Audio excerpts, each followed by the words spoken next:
Hello one and all, today is a great day for all. It's 6th year anniversary of IPRG. Today I am truly happy to welcome all of you.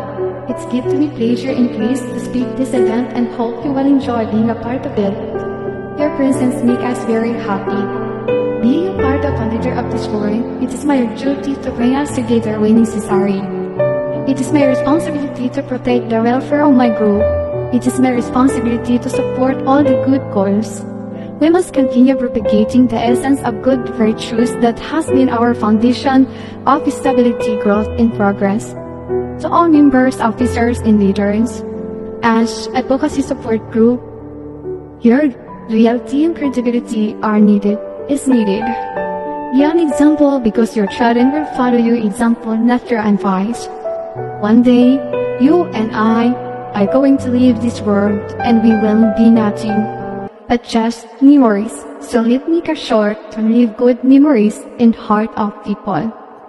Before I end, I would like to thank everyone. Thank you so much sa lahat ng pumunta, friends, relatives, visitors, upang makisa sa saya at tuwa at saksihan ang aming pagdiriwang. Maraming salamat sa inyong presensya.